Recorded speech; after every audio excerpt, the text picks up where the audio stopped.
Hi everyone and welcome back to another card making video. I'm back with my crafty friends from the Lawn Fawn Fans Hop with a fun fall project. A big thank you to our sponsor, which is Crescent Creations. They are sponsoring a $25 gift card to their shop. To have a chance of winning the prize, all you have to do is hop along with all the videos, leave a comment and say something nice about the project you see in the video. You can find every next video in the description. The winner will be randomly picked and announced on October 23. Well, let's jump right in. As always, I start with coloring my images. I use my Copic markers for that and I put the color number on the left of my paper so you know which color number I use. All of the images I stamped out are from the Fantastic Friends set and its add-on set. I did so with Lawn Fawn jet black ink with the use of my Misty so I can stamp multiple times to get a nice crisp impression. If you want more details on any supply I used during the video, be sure to check out the blog post I linked in the description to learn more about that. If you want to skip watching me color, you can skip to the time that pops on the screen now. You can also find the clickable time link in the description. So, I don't know what's up with this color combo that I use for the bats, but it turns out a bit weird after the first blend.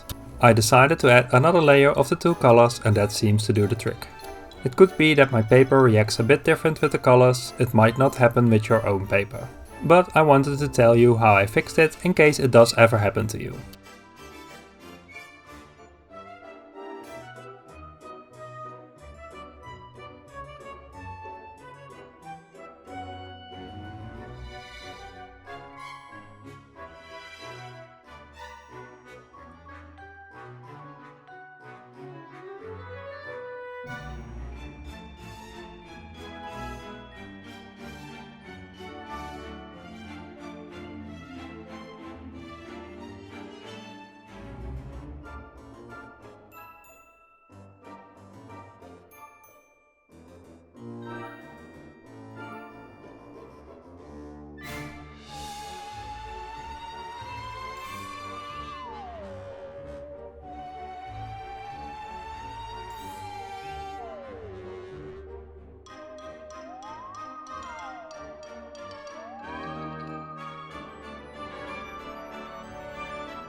After the coloring is done, I normally like to trace the inner lines with a black fine liner. They can become a little bit dull because of the coloring, but because this is quite a light color, that isn't the case for now, so I just continue right away with the highlighting. I did some things for the next steps. First of all, I made a craft paper card base. Next, with the large stitched rectangle stackables, I cut a stripe pattern paper. This will be the back layer. With the Magic Iris add-on die, I cut a piece of white cardstock suitable for ink blending. I also cut a piece of textured paper, in my case watercolor paper, to size, so it will fit the bottom of the Magic Iris panel. I also cut 3 of the shutter parts of the Magic Iris out of the same white cardstock. Now it's time for some ink blending. I'm going to use Distress Oxide in the colors Villainous Potion and Uncharted Mariner. First I draw a little guideline with pencil to visually help me where to blend the colors together. I use my blending tools for blending, they work best for larger areas and simple gradients. I start with Villainous Potion on the bottom. Then I go in with Uncharted Mariner at the top. I blend them together by going back and forth with the colors without picking up too much new ink to get a nice smooth blend. Next up is blending the shutter pieces. I do these in purple first. Make sure to blend them far enough, but the absolute ends will be hidden, so don't worry about doing the whole thing. Now I'm adding a bit of blue on the outsides and blend these out with purple again.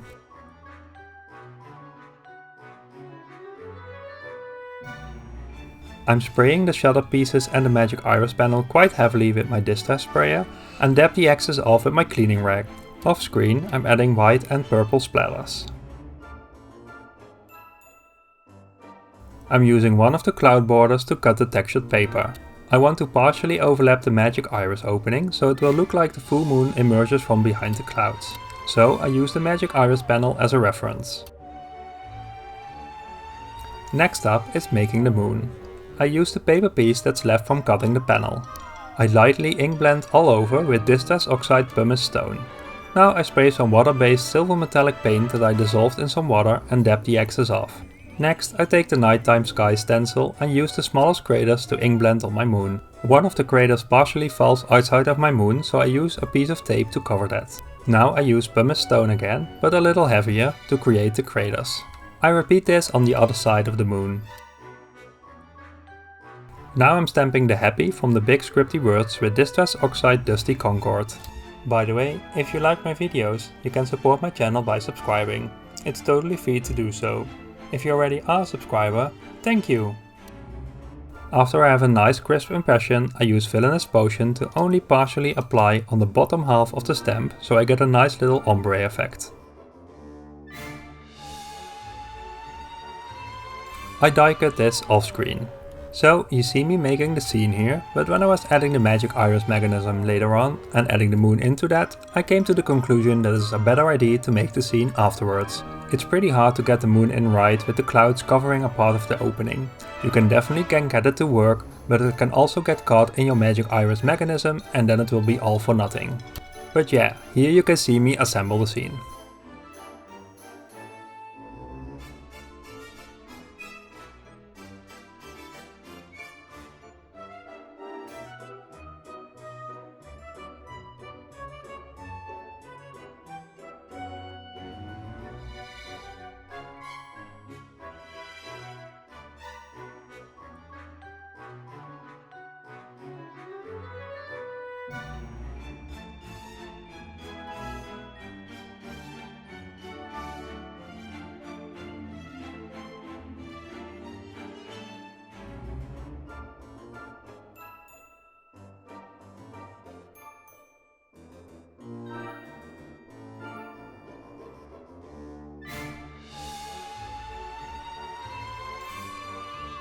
I don't show you how I assembled the magic iris mechanism because there are plenty of videos where you can see that.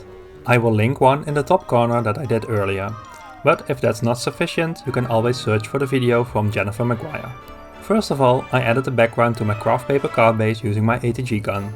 Then I'm closing the magic iris mechanism and I add the tab that's especially made for this add-on cover. I cut off the excess of the tab from underneath.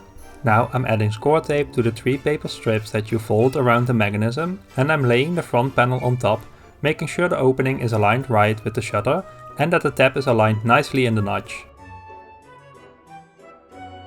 When it's adhered, I test the mechanism before I continue adding it to my card base. I again add score tape to the 3 paper pieces on the mechanism and I add foam tape all around. I opened the magic iris for that so you can make sure that you're not putting things in the way of that moving part. I use a double layer of thin foam tape to get the right thickness, but you could also use one layer of thicker foam tape to match it. Just make sure it's as thick as the mechanism. Now I align it on my card and the only thing left to do is adding the moon, which again I would recommend to do earlier and make the scene after that. But with that my card is finished. I love how the moon really blends in with the scene. The clouds partially covering the moon really helped with that. Making a magic iris card isn't hard, but it takes a little bit more time to make the mechanism, but I think it's totally worth it. But if you think it's too much work for you, you can definitely make this scene into a regular card. Thank you for watching my video and joining the Lawn Fawn Fans Hop. Don't forget to leave a comment below and hop along to the next video you can find in the description for a chance to win a prize. I also hope I inspired you with my video and that you feel inspired to get crafty as well. If so, please consider leaving a thumbs up, subscribing to my channel and ringing the bell to receive a notification when a new video is up. Thanks for watching, see you next time, bye!